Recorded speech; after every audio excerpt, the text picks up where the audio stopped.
जय हिंद दर्शकों, मैं हूं जितेंद्र दीक्षित स्टोरीज में आपका स्वागत है। दर्शकों, अंडरवर्ल्ड में अक्सर ऐसा होता है कि अगर कोई गिरोह किसी को निशाना बनाना चाहता है, किसी को गोली मारना चाहता है, उसकी हत्या करना चाहता है और वो शख्स अगर गिरोह की पहुंच के बाहर है या फिर उसको सुरक्षा दे दी गई है, तो फिर गिरोह उस शख्स के किसी करीबी व्यक्ति की हत्या कर देता है, उसके किसी दोस्त की हत्या कर देता है या फिर उसके किसी रिश्तेदार की हत्या कर देता है।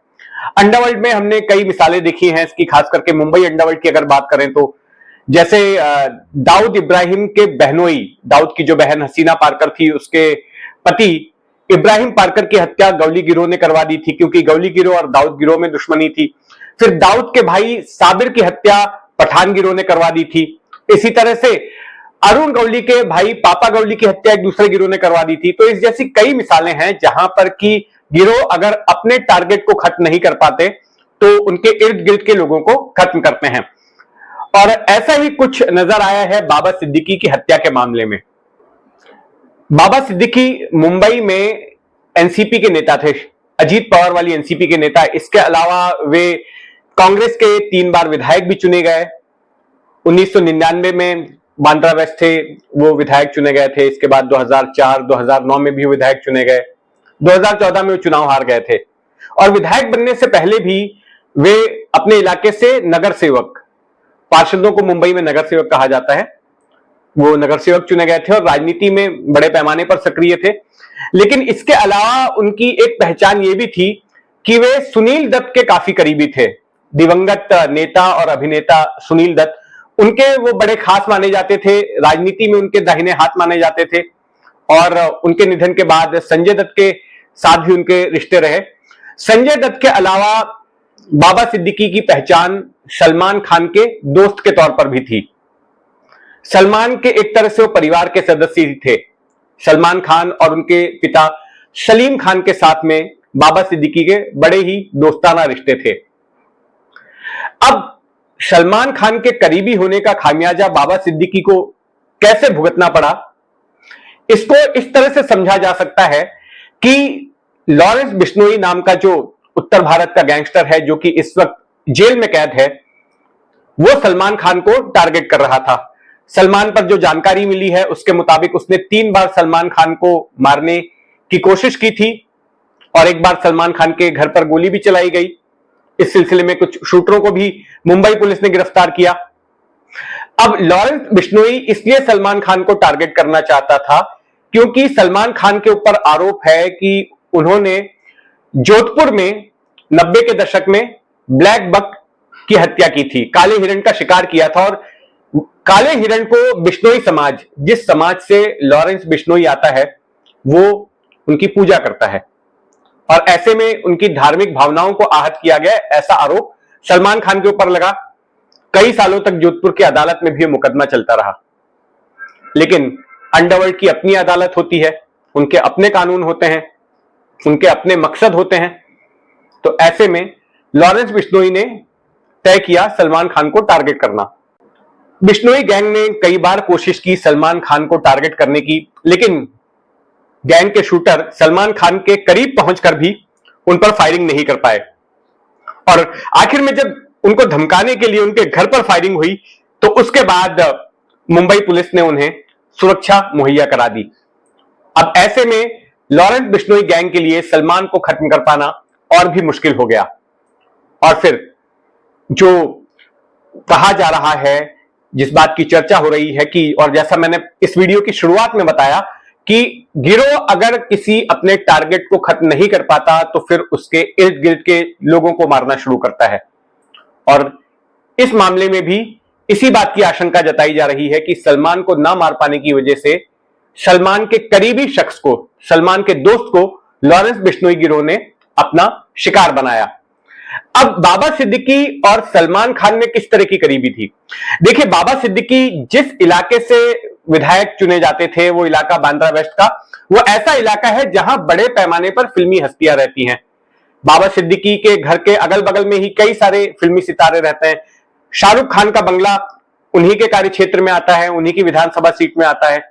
सलमान खान जिस गैलेक्सी बिल्डिंग में रहते हैं वो भी बांद्रा वेस्ट में ही है। रेखा वो भी बांद्रा वेस्ट में रहती हैं। और इनके अलावा गुजरे वक्त के कई सारे फिल्मी सितारे जैसे कि राजेश खन्ना हो गए और दूसरे फिल्मी सितारे हो गए, वो सब बांद्रा में ही रहते थे ज्यादातर। तो ऐसे में बाबा सिद्दीकी जब राजनीति में आगे बढ़े तो उनका इन फिल्मी लोगों के साथ में मिलना जुलना भी शुरू हुआ, और खास करके जब वो सुनील दत्त के साथ काम कर रहे थे, सुनील दत्त का राजनीतिक काम भी देख रहे थे, तो उस दौरान इन लोगों के साथ में उनके ताल्लुकात बढ़े और शाहरुख खान और सलमान के साथ इनके अच्छे संबंध बन गए। और ये संबंध इतने अच्छे बन गए, इतने घनिष्ठ हो गए कि जब कई सालों तक सलमान खान और शाहरुख खान में कोल्ड वॉर चल रही थी, तो उन दोनों के बीच सुलह करवाने का काम भी बाबा सिद्दीकी ने ही किया। उस इफ्तार पार्टी की बार बार चर्चा होती है जहां पर कि शाहरुख और सलमान खान को एक साथ बाबा सिद्दीकी ने बुलाया और उनको आपस में गले मिलवाया, और जो पुराने उनके बीच में जो पुरानी खटास थी उसको उन्होंने खत्म करवाया।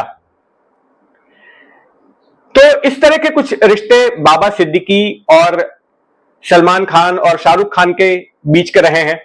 एक और किस्सा मुझे याद आता है,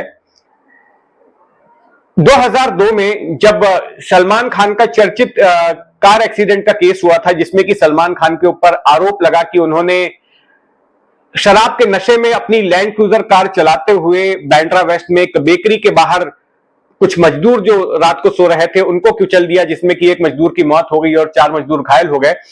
तो उस मामले में जब वो घटना हुई सुबह सुबह, तो उसके बाद सलमान खान काफी डर गए और सलमान खान वहां से निकलकर अपने घर नहीं गए, वो किसी गुप्त जगह पर चले गए।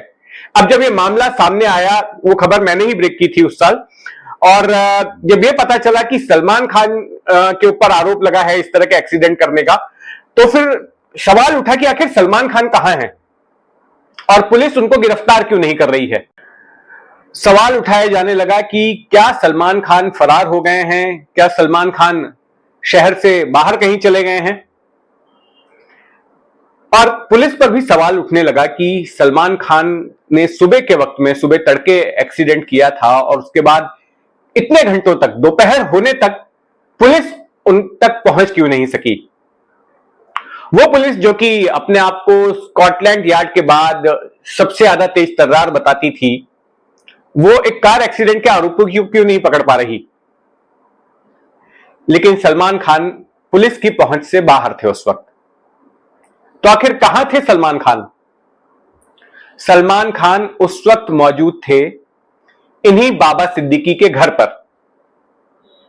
यह बात कई सालों के बाद में पता चली कि वो जो 6-7 घंटे थे जब सलमान खान पुलिस के हाथ नहीं लगे थे, इस दौरान वे टीवी पर जो भी उनके बारे में खबरें आ रही थी, बाबा सिद्दीकी के घर पर बैठ के देख रहे थे। और फिर वकील आए, वारिस पठान को उन्होंने वकील किया था। वारिस पठान वही शख्स हैं जो कि असदुद्दीन ओवैसी की पार्टी ऑल इंडिया मजलिस इत्तेहादुल मुसलमीन से जो विधायक चुने गए थे एक बार बाइकला से 2014 में, और पार्टी के नेता हैं। तो ये वहां पर जाके मिले थे सलमान खान से, इन्होंने ब्रीफ लिया था, पूरा मामला समझा था। और फिर सलमान खान दोपहर को करीब 1-2 बजे के आसपास का वक्त होगा, मुझे याद है, वारिस पठान के साथ में बाबा सिद्दीकी के घर से निकलकर वे पहुंचे थे बांद्रा पुलिस स्टेशन, और वहां पर फिर उन्हें 950 रुपए की जमानत पर छोड़ दिया गया था।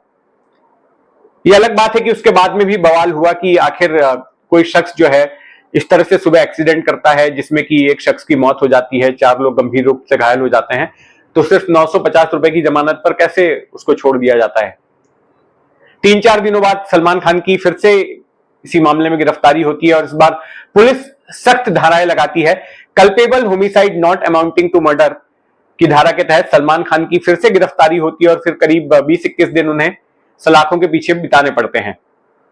लेकिन इस दौरान बाबा सिद्दीकी पूरी तरह से सलमान खान के परिवार के साथ खड़े रहे, सलमान खान के साथ खड़े रहे।